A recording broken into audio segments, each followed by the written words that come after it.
when many of us are reviewing our own finances to figure out how much we might be able to spend on the holidays and see what might allow for a little extra something extra under the tree. Carry that to the next level. And that's sort of what Jeff Atwater does as Florida's Chief Financial Officer. He's in charge of the purse strings and is here today to give us an update on how Florida fares financially. Jeff is a fifth-generation Floridian whose public service dates back to 1993, when his hometown of North Palm Beach elected him as vice mayor. Subsequently, he was elected to Florida's State House of Representatives in 2000 and the Florida Senate in 2002. 6 years later, in 2008, he was unanimously selected by his colleagues to serve as Senate President. He was elected as Chief Financial Officer in 2010 and was reelected to a second term in 2014, making him term limited in 2018. Please welcome our good friend, our neighbor, and most importantly, Enid and Patty's brother, Florida CFO, Jeff Atwater.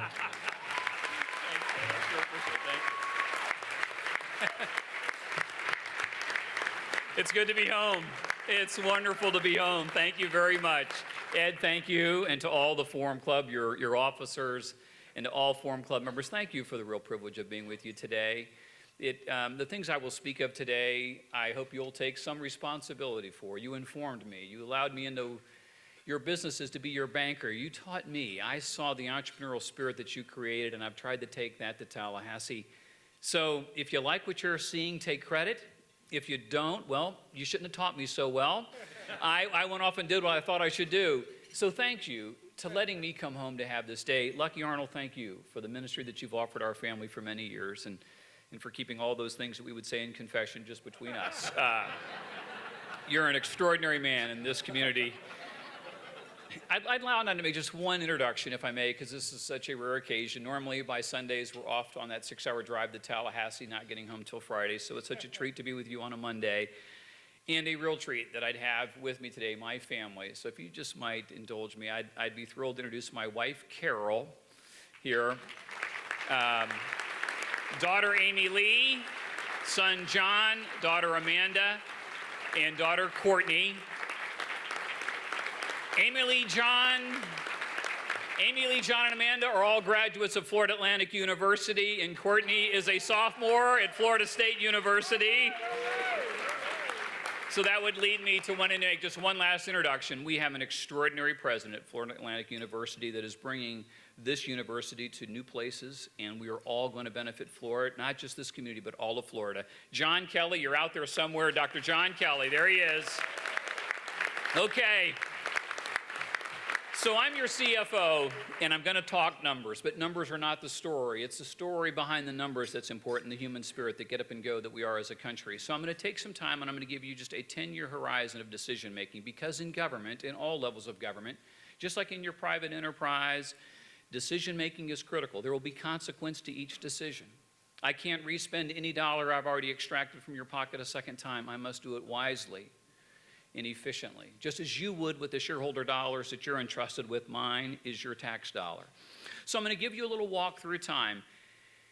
And to be efficient, I've only brought one slide, okay? It's going to look complicated. I'm going to put it up now, but just hold your breath. I'm going to walk us through it. Here we go. One slide. All states are measured this way.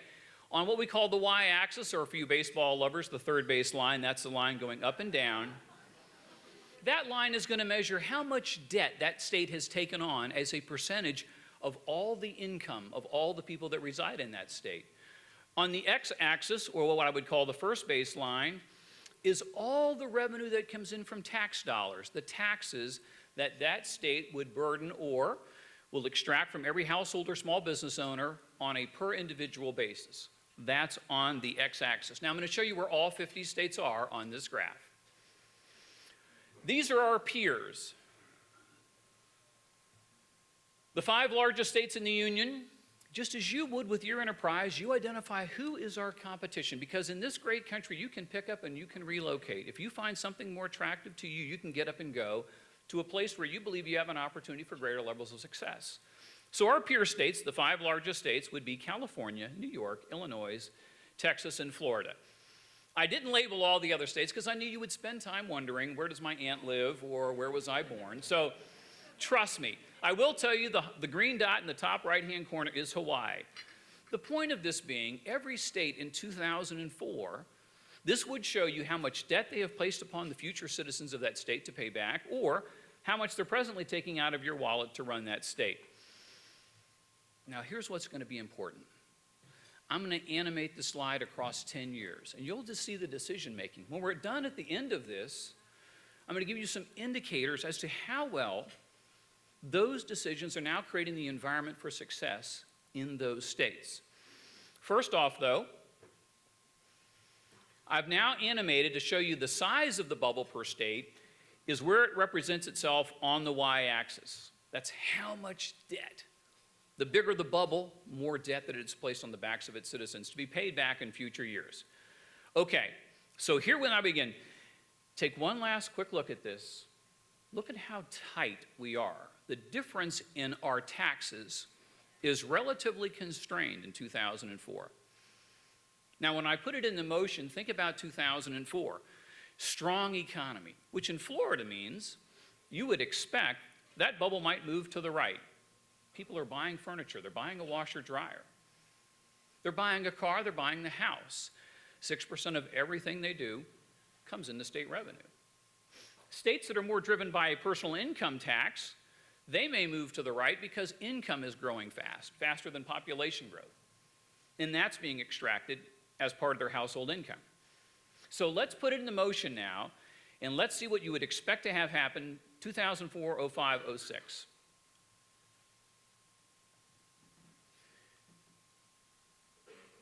And there we are, and here we go. The economy is moving nicely. GDP activity is going nicely. Income is coming in. All right, now we're going to hold on for a second here. So just think about now, we've in 2006, you were here, you remember it, how strong things were. Now I can't see the chart, but I'm going to do this off the top of my head. Top line revenue, the numbers on the right are Florida numbers. In 2006, all the revenue coming into the state of Florida that we collected in taxes, a little over $27 billion. The median price of a house that year was $247,000 in the state of Florida. There was about, it's not listed there, but there was about, in any given day, 60 to 70,000 homes that were on the market. We had about a 3.2% unemployment rate. You had about a 5-month supply of single-family inventory. You had 325,000 people moving into the state that year. Things were strong. But when I hit this clicker again, you're going to see a very different behavior. Things will begin to contract, and watch what happens. So things are moving along, and then it hits. Wall Street Journal is Florida over.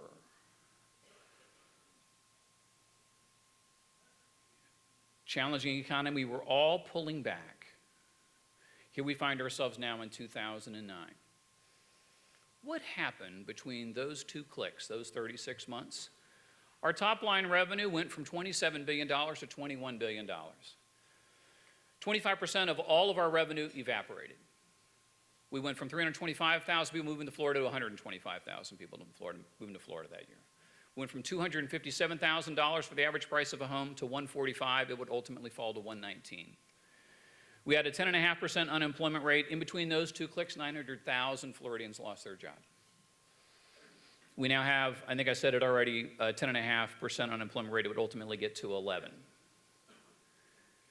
And we now have a AAA credit rating, still AAA rated, still the best in the country, but now a negative outlook. S&P telling us if something doesn't happen quickly, we will downgrade you to AA. That's what's taken place for all of us. Everybody finds himself now in this situation. So now what becomes important is, what do you do about it? What are the decisions you're now going to make about it? So when I push the clicker again, you're going to start to see across time the choices that governments made in different states.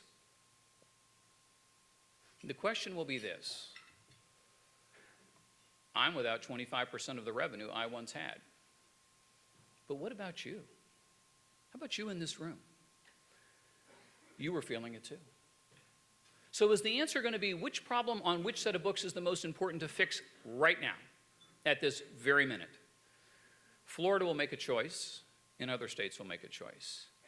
Watch the choice. If you can keep your eye on the blue dot and let your other eye just let everything else wander, here it goes.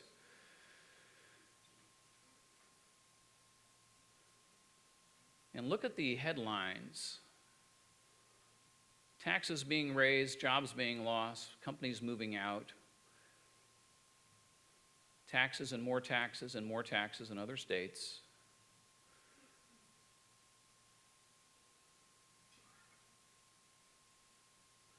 And here's what it looks like now.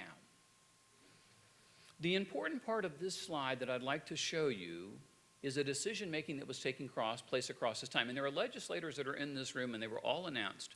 And they deserve tremendous amount of credit. Because it would have been very easy to have followed a national narrative and say, go find that $6 billion that left us. Go take it out of whatever household or whatever business you have to go get it for to solve the problem on our books. But they made a different choice. Their choice was, if I could leave any money in the hands of every entrepreneur, they will hire somebody. They'd keep one more receptionist just a little bit longer. They'd hire one more plumber when the moment was right. They'd buy the washer and dryer when they believed that they could. And they would bring us back. And that's what has taken place here. So top line revenue. In 2014, $28 billion. We are all the way back. 1 million jobs have been created. The average price of a home now is $199. Not $257, but who's in a big hurry? You're back to about a 4.5-month supply of single-family inventory. You're back to a credit rating that is AAA and a positive outlook.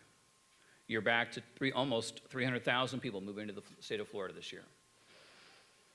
And look now how far apart the bubbles are. Because now we'll become, what does the rest of the world, what does the rest of the country think about the decisions that were made? Let me show you. This is first a ghost slide that would have shown where we all were in 2004. And now where we are today.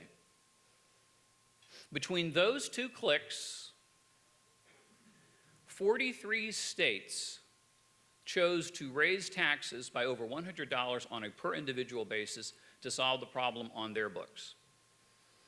30 states chose to raise their debt to solve the problem on their books. 26 states did both. 1 state in the country did neither, the state of Florida. And that is where these legislators deserve the credit.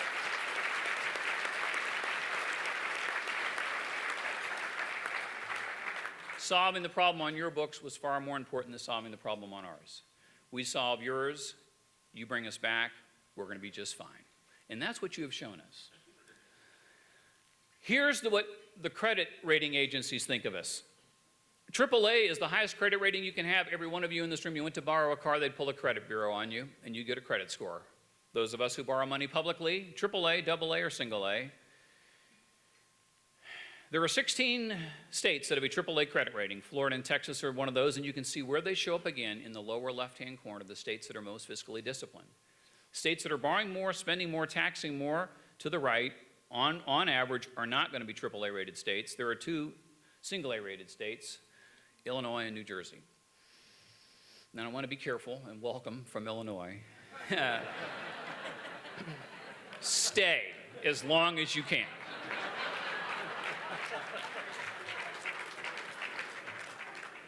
S&P will not downgrade you to single A for a bad quarter or a bad half a year. It takes years of irresponsible, unfathomable decision-making to get downgraded to single A, and they have accomplished it. And it's very unfortunate. Let me just take New York as an example. We have $24 billion of debt outstanding at this moment, and we are bigger than the state of New York. New York has $55 billion outstanding. We can borrow money now because of our AAA credit rating, 25 basis points, 0.25% lower than New York. When you have $24 billion outstanding, it matters. If New York had our credit rating, they would save $1.3 billion a year just in interest expense. To put that in perspective, that would be funding 37,000 K-12 teachers every single year. But they can't now because of where they're at. They are now trapped in this situation. So that's why the credit rating matters, and that's why the discipline matters, and this is what the outside world is saying about Florida. Somehow, We put you on a negative watch, and you made decisions that pulled it out. You made them fast, and you made them quick, and you made them boldly, and we're going to recognize you with a AAA credit rating. Next is the decision-making that individuals make. The green bubbles would now represent states where people have chosen to relocate to. This is directly from the IRS. We could not find their emails, but we could find other data. So, if all this is taken from 2004, where did the Atwater family household live, and what was our top line household income? And then looking at it again in 2014, where does the Atwater household now reside?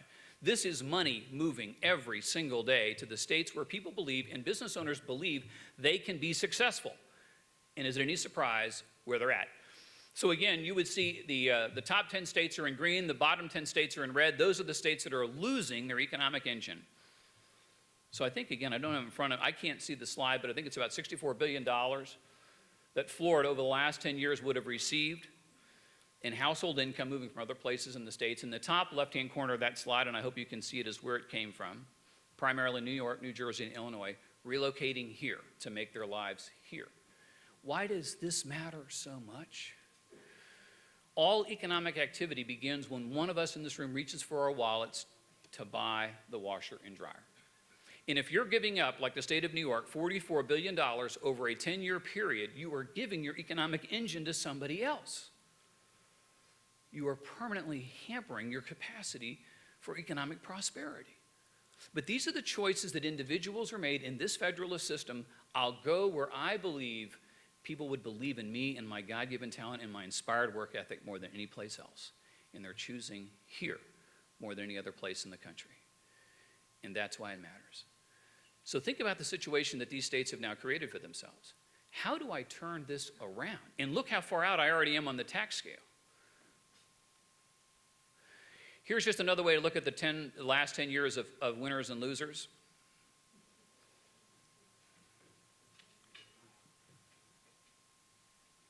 So for Florida, that's $12,000 every minute. That is $17 million every day. That is $6.4 billion every year, choosing Florida as the place for their economic opportunities. Okay, lastly, what I just want to do now is consolidate it all and show you the states with the best credit rating and the states most likely to be receiving the movement of capital in this country for small business owners and middle market companies to choose are these 4 states: Florida, North Carolina, Texas, and Georgia. I want to assure you it is not a southern thing. This is a decision-making thing. This is a decision-making in those states, and again, these legislators in this room deserve credit for this, that they would create the conditions where other people could prosper. And then we would be okay. Next, I want to show you the outcome. How do we stack up then in these last economic indicators that would show what has been the result of the decision-making that has taken place?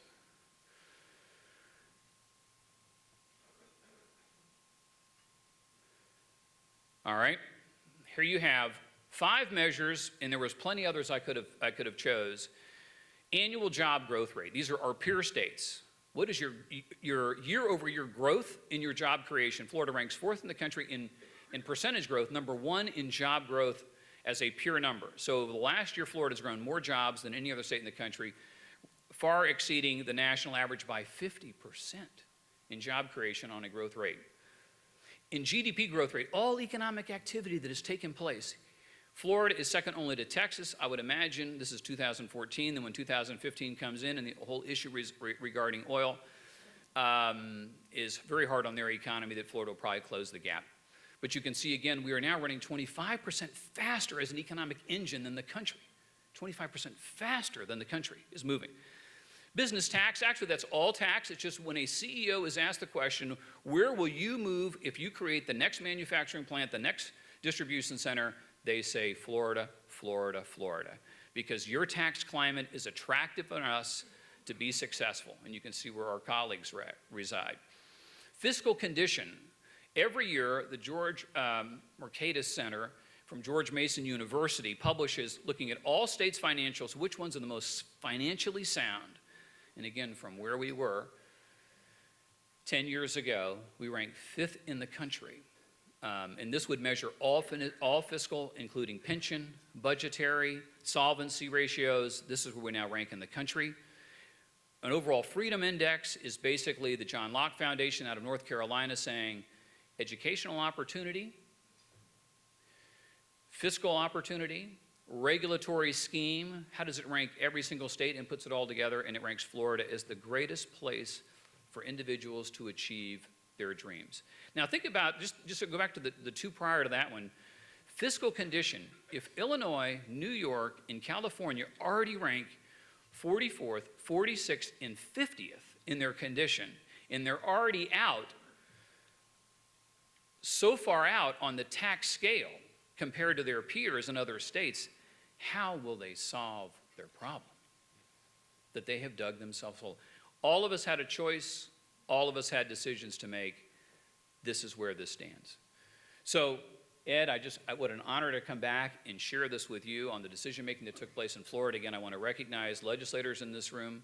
They're the ones who were faced with making very difficult choices that were not particularly popular back in 2007, 2008, 2009, 2010. But clearly what they have created are the conditions where now the state of Florida, second to none, is agile, flexible, and ready to seize the next 15 to 25 years in opportunity and prosperity for the country. Can I take some questions? Yeah.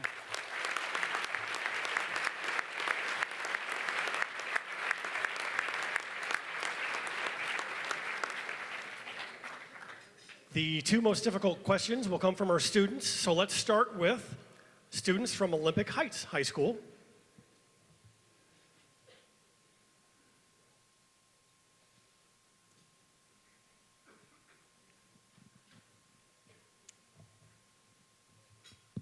Hello.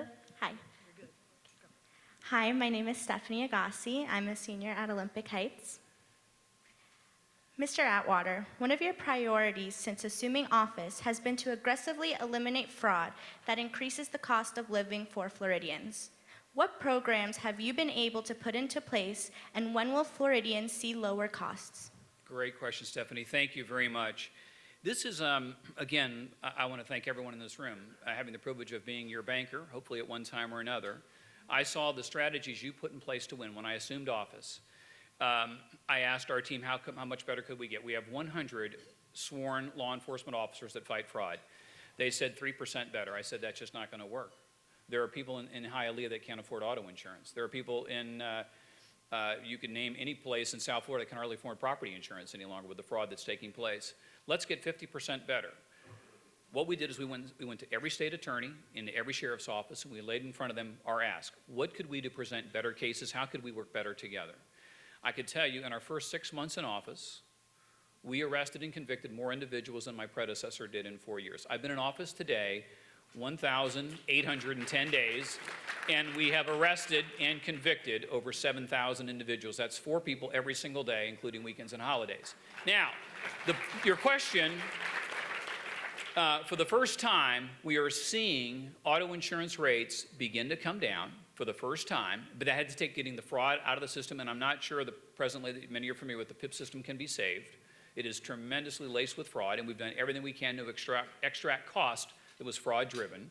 And the other side is now there's a tremendous amount of what self-inflicted, intentionally driven water damage in southeast Florida from here south, people that are flooding their own kitchen, et cetera, to get all new kitchen appliances. If we do not stop this, you are the ones who are going to pay for it. So we have done a tremendous amount to get the bad guys off the street, but believe me, unless we change public policy as well as improving our arrests and our convictions, it's going to continue to happen. So finally, property rates coming down slightly. Finally, auto rates coming down slightly. It's going to take an ongoing vigilant commitment effort, though, to get them really back to where individuals get a fair shake. And I hope every time that you all might see an article in the paper or anywhere else, that you would help us find these bad actors. Somebody shows up at your door and says, hey, I think I can get you a new roof. I can get you a new kitchen. Say, please give me your phone number, and then call me, okay? Let me get them new housing, okay?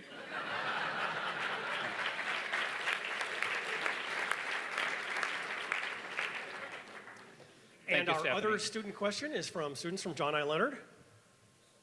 Hello, my name's Louis. I'm a senior in the Finance Academy at John I. Leonard. And my question is, how has the Florida legislature taken action to maintain a healthy pension fund when other states have not? That's a good question.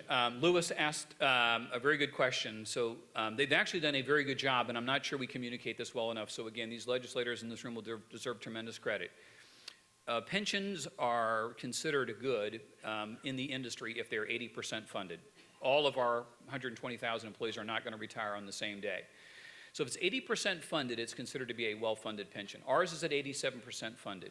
So it is considered a very, very well and established, soundly managed pension. The right benefits, not overly generous, but the right benefits. The investments managed incredibly well, which is $146 billion that we invest on your behalf to create the kind of earnings that are going to be necessary to make this all work in the end for everyone who's working so hard. So I would tell you that right now, they are working, each legislative session, they will fund an additional amount of money to keep closing that gap. Other states are choosing not to do that, which means their gap is just going to continue to get bigger. They also made a really important decision a couple of years ago. Those of us who are working for you, me, myself, you were funding 100% of my retirement. I'm not sure if I ask for a show of hands and we put the lights up, how many people are starting in a new career where they're getting a pension funded at 100%, any pension at all. They made a very difficult decision, of course. Public employees working for the state did not like the idea, but they asked us to contribute 3% towards my own retirement every year. I thought that was at least that we should do. So now we're contributing 3% towards our own retirement. All of this making it a healthier system, and all one that should be very, very proud of. Thanks, Lewis.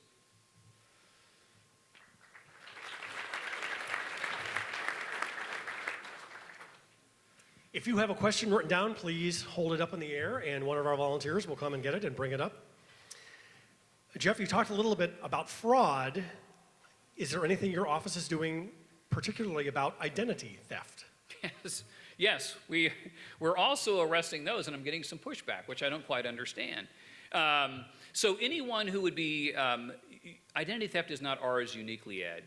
I can only use the jurisdiction that I'm given when it includes insurance fraud. So there are individuals that will steal an ID and go to work for somebody, and of course once they do that, they become part of their workers' compensation system, and that is now identity theft and as well as insurance fraud. So there we are doing our part. Again, there are contractors in this room, subcontractors in this room trying to make it, trying to offer the very best price they can with the lowest possible workers' comp rates. It's our effort there. So in our effort, that is where we can make our impact. That's the jurisdiction that I have. But we certainly are offering any occasion we have going. If you're a part of a community and my team can come and talk to your community about identity theft, we have a specific program of education. We'd be happy to do that. Here's a question from someone who clearly has Googled you. You run the Bureau of Unclaimed Property. Can you share with us what kind of property goes unclaimed? Was there anything really cool that you can tell us about? Yeah. You know, when Ed allows you to turn your phone back on, and I don't want to, but if you would just go to www.myfloridacfo.com, there's an icon with a treasure chest. Just click on it. 1 out of every 4 adults in Florida has something in my vault that you do not know that you've left. So it could be that you made a security deposit with your utility and you moved and they haven't been able to relocate you to get that back to you. But I can tell you over time, in that vault is jewelry, cameras, signed baseballs by Babe Ruth. In that vault, there are things that you want back, and we're trying hard to get it back to you. Every day we're trying hard. We're giving back $25 million every single month when we find you. It's not government money, it is your money. We're just trying to get it back to you. So I would say this, I have hand-delivered checks for $27,000, checks for $300,000, and a check for $1 million. I would know if I were missing $1 million. But please, you don't know if a family member, a grandparent had a life insurance policy, that there was a stock split years ago, you weren't paying attention, and there's money out there for you. There is $1 billion in this vault, and please let me help reunite it with you. Go to that site. I bet someone at every table will get a hit. And look up your friends and your neighbors and family members. You'll be a hit for the holidays. Stocking stuffer.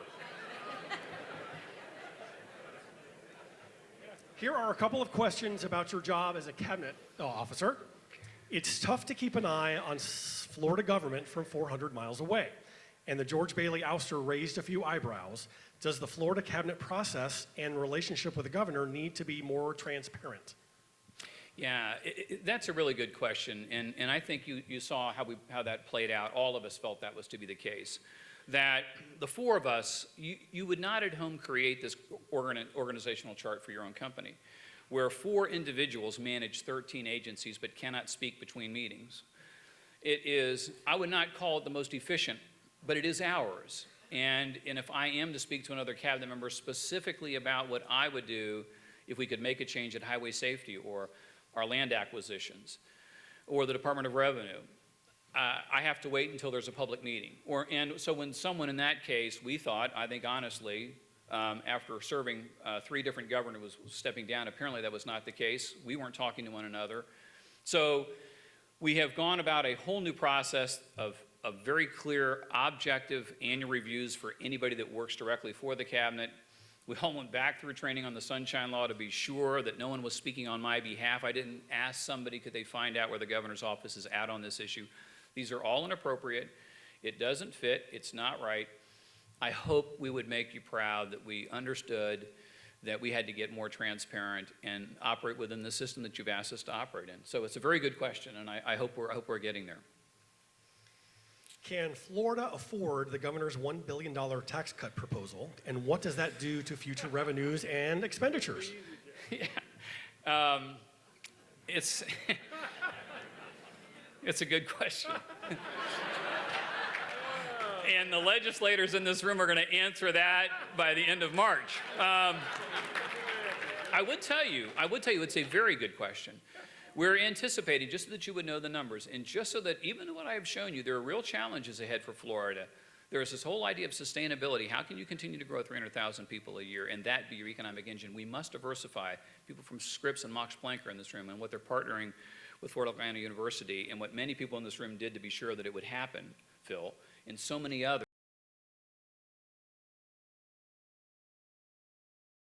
But we must diversify this economy. We're anticipating in the fiscal year coming that these individuals will be setting the budget for that there'd be $1.3 billion in new revenue on our current run rate of revenue, the current run rate of economic activity, about $1.3 billion. If $1 billion went to the tax cut and $250 million of it went to Enterprise Florida for business incentives, that's all of it. And I think there's other individuals in this room who are seeking to address some other matters at this time. I believe they're going to provide. Again, one of the successes on these charts, the whole point of this is that every single year that we are working our way 2010, 2011, 2012, as revenue began to pick up, we were trying to give a significant portion of it back so that you would keep the economic engine running. The idea of the governor is right. Give more of this back while we're having this success and keep the economic engine going. It's going to be a tall order for the legislature to work through all of those requests. And I don't know how they'll conclude in the end, but I think I don't think it'll be somewhere near where the governor wants to be, but I think there's going to be other priorities that'll be funded. This is a question clearly in response to your PowerPoint presentation. Professor Atwater, how will the economic difficulties of California, Illinois, and New York affect the citizens of other states, including us here in Florida? That's a really good question. We are proud Floridians, but more important than that, we're proud Americans. And so when I tell you that we're growing at 50% faster in job creation in the country, I'm not thrilled with that. Or when I tell you that we grow population every time Illinois raises taxes, that's not a winning strategy for the long haul.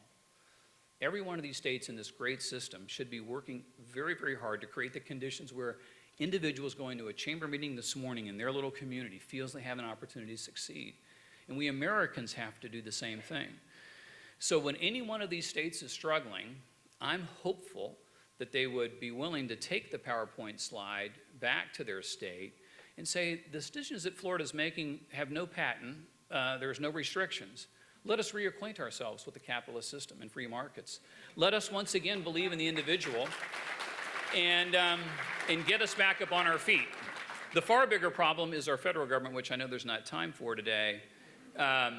They're spending money that they do not have on programs that are inefficiently run, and that is why Florida is running stronger than the country. I wish we were not running 50% faster than the country, because that cannot happen for long unless the country decides. It too will turn loose the American spirit. and the work ethic that we have so much built this incredible reputation as a great country upon. So it's going to impact us. We cannot run that fast, that far out forever. This might be a surprise question and an immediate follow-up. Is there any chance that you could be talked into running for the United States Senate? And the follow-up?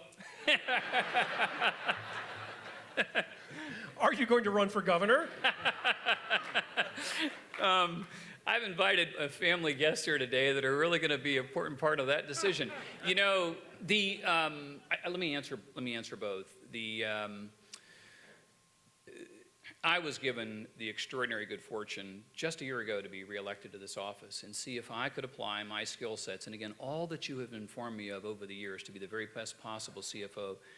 And then circumstances began to move and other people began to make other choices, and it was certainly humbled to have people suggest that maybe we should be a candidate for those positions.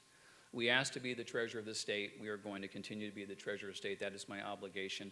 That was the ask I made, and we're happy to do it. So thank you very much, but we're going to stay right here.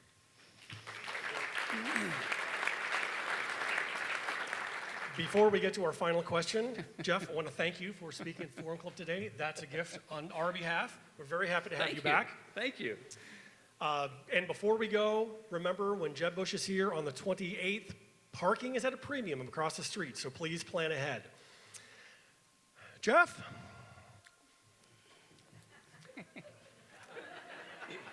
We asked some of your friends and family members for stories about you growing up in the village of North Palm Beach. We out of time? We got a number of stories. Several of them deemed unusable at the Forum Club today. Good judgment. Thank you. But two stood out. We know that you learned much about your work ethic and integrity from your father, whose career was in law enforcement. Can you tell us about an eventful trip to the Pantry Pride grocery store with your dad when you were 10? I'd be happy to, and I'll be quick. I do want to just acknowledge, but this community is incredibly fortunate that a man of our own community hopped into the effort for elected service 15 years ago. In a year from now, he will become the president of the Florida Senate. And he is such an incredible man of integrity, an incredible man of honesty, and completely dedicated himself really to the construct of this Constitution. And we're going to be so fortunate. So, Joe Negron, congratulations. I know this is brand new, but thank you very much, Joe Negron.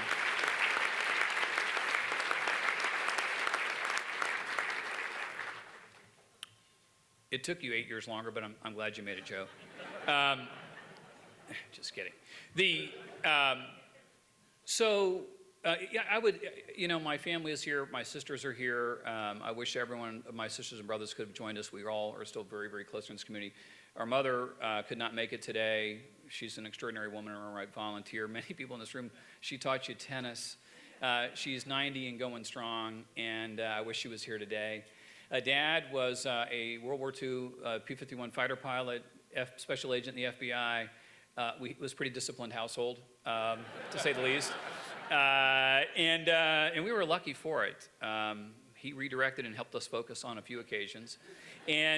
But on one particular occasion, again, we saw this man's work ethic every single day. He was proud to be an FBI agent and proud to serve in that capacity and totally a man of duty and honor.